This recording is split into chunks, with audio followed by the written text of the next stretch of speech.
मौजूद हैं माहिर कानून साबिक अटॉर्नी जनरल पंजाब अहमद ओवैस साहब। बहुत शुक्रिया अहमद ओवैस साहब ज्वाइन करने के लिए। अच्छा अहमद ओवैस साहब, ये जो अदलिया पर तनकीद हो रही है हुकूमत की जानिब से, फिर ये supreme court practice and procedure act बनाया जाता है और कुछ मतलब एक तासुर इस तरह का आ रहा है जैसे कोई पता नहीं मुहाज़राई है, फिर एक बहस हो रही है जी कुछ मामलात आइनी और कानूनी होते हैं, कुछ चीज़ें जो होती हैं रिवायत होती हैं, ये ज़रा क्लियर कीजिएगा। बिस्मिल्लाहिर्रहमानिर्रहीम। देखिए, ये आपने बड़ा अच्छा सवाल किया है और ये इस वक्त ये प्रॉब्लम और ये क्राइसिस से पाकिस्तान गुजर रहा है और दो चार है। एग्जैक्टिव आप स्टेट जो है ना, स्टेट की इमारत जो है वो तीन बुनियादों के ऊपर खड़ी है हमारे आइन के मुताबिक। पार्लियामेंट है, एग्जैक्टिव है और जुडिशरी है। जुडिशरी का सबसे अहम रोल है और पार्लियामेंट और इनके अंदर जो है एक दूसरे का दखल अंदाजी भी नहीं है, एक्सेप्ट दैट के रिव्यू का इख्तियार जो है वो जुडिशरी को आइन ने दिया है कि अगर कोई भी रजिस्ट्रेशन होती है और उसमें अगर वो कुरान सुन्ना के अगेंस्ट हो या वो फंडामेंटल राइट्स के उसमें ब्रीच होता हो तो उस सूरत में वो उसमें इंटरफेयर कर सकते हैं और उसको स्ट्राइक डाउन कर सकते हैं। अब यहाँ पे सूरत हाल ये है कि ये एक प्रोपोजिशन आई सुप्रीम कोर्ट के पास और वो थी इलेक्शन के मुतालिक। सुप्रीम कोर्ट बाउंड है कि वो being the custodian of constitution कि कॉन्स्टिट्यूशन की हर शिक के ऊपर अमल कराए अगर जरूरत पड़ती है तो, और जब तक उसमें अमेंडमेंट नहीं होती है जिस तरह से वो शिक मौजूद है उसके मुताबिक ही चलना होगा। अब यहाँ पर हुकूमत ने ये फैसला कर दिया कि वो किसी सूरत भी अभी इलेक्शन करवाने को तैयार नहीं है, लेकिन कोई रीजन भी हो। अब आइन तो आइन है, आइन अगर कह रहा है कि विद इन 90 डेज इलेक्शन होंगे तो सुप्रीम कोर्ट ने कहा ये बिल्कुल इसके मुताबिक ही हम चलेंगे, हम इसमें गुंजाइश पैदा नहीं कर सकते क्योंकि आइन जो है इसके अंदर एक कॉमा या फुल स्टॉप बदलना हो तो आपको 2/3 मेजॉरिटी ऑफ द 2 हाउसेस चाहिए होती है। अब ऐसी सूरत में ये किया इसने, जो हमारी जो हुकूमत है पीडीएम की, इसने डायरेक्ट अदलिया के ऊपर, सुप्रीम कोर्ट के ऊपर, सुप्रीम कोर्ट के जज साहबान पे, बिलखसूस चीफ जस्टिस के ऊपर एक न सिर्फ ये कि तनकीद शुरू कर दी बल्कि पार्लियामेंट के सेशंस के अंदर भी उनकी तस्दीक और तजलील शुरू कर दी और वो आर्टिकल 68 की बिल्कुल मुनाफी, जहां पे वो आप जज साहबान के कंडक्ट के मुतालिक बात भी नहीं कर सकते आप पार्लियामेंट के अंदर।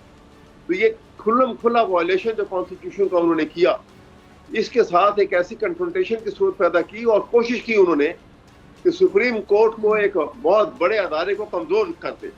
मैं आपको एक बात बता दूं कि देखिए दुनिया में जहां कहीं आप देखेंगे कि अदारा जो है वो बहुत मजबूत है तो फर्द जो है अफराद कमजोर पड़ जाएंगे। अगर कोई फर्द मजबूत और ताकतवर हो जाएगा या अफराद को मजबूत और ताकतवर हो जाएंगे तो फिर अदारा कमजोर पड़ जाएगा। ये एक बड़ी को सिंपल, ये रॉकेट साइंस नहीं है, बड़ी सिंपल प्रोपोजिशन है। इसी बुनियाद के ऊपर अंग्रेज ने सारी दुनिया में हुकूमत की कि उन्होंने अदारों को मजबूत बनाया।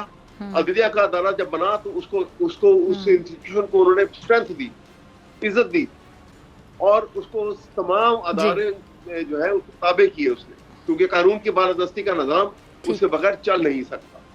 तो ये वो बुनियाद थी जो इन्होंने, क्योंकि तजलील करनी थी इसलिए उन्होंने ये सुप्रीम कोर्ट की जो है दीदा दानिस्ता उनके साथ ये खिंचाव भी पैदा किया और ये जो है ये अंदाज जो है उन्होंने रवा रखा जिससे कि अपने आप को। अच्छा अहमद ओवैस साहब, ये ठीक है उसको ठीक है। अच्छा अहमद ओवैस साहब, ये जो हुकूमती इनकार के बाद सुप्रीम कोर्ट ने अदालती इस्लाहत बिल का जो पार्लियामेंट्री रिकॉर्ड खुद ही हासिल कर लिया है, इस मामले में आप आगे क्या देख रहे हैं? मेरे ख्याल में बात ये है कि ये जो उन्होंने ये इसमें अमेंडमेंट का वो जो उसका ये जो नया कानून निकाला उसमें उन्होंने ये कर दिया ना कि वो रिव्यू के अख्तियार जो है, जितने फैसले पहले भी हो चुके थे और जो फैसले इस एक्ट के आने के बाद भी जो होंगे तो विद इन 60 डेज जो है वो उसकी अपील या उसका रिव्यू पिटीशन जो है वो सुप्रीम कोर्ट में दायर करेंगे और उसको लार्जर बेंच सुनेगा। यानी अगर ये 3 जजेस ने फैसला किया है तो लार्जर बेंच जो है इट में कंप्राइज ऑफ 5 जजेस और 6 जजेस और मोर, मतलब वो 3 से ज्यादा जज होंगे जो ये सुनेंगे। ये उन्होंने ये कानून पास कर दिया है उसमें और ये क्योंकि कानून बन गया है, अनलेस कि ये स्ट्राइक डाउन हो इसी कानून के मुताबिक चलना पड़ेगा और यही वजह थी कि गालिबन उस दिन सुप्रीम कोर्ट ने वो केस को अर्जेंट कर दिया था और अब गालिबन एक लार्जर बेंच बनेगा और वो समाप्त करेगा उस रिव्यू पिटीशन की। अगर आपको ये वीडियो पसंद आई तो सब्सक्राइब करें और बेल आइकन पर क्लिक करें।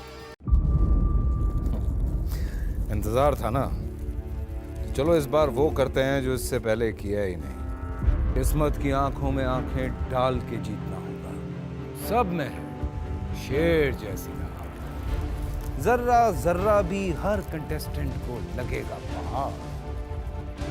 लड़खड़ाना नहीं है, खोल दो अपने पंख अगर आसमान छूना है। अबे लग रहा है ये सब पहले भी कहीं सुना है।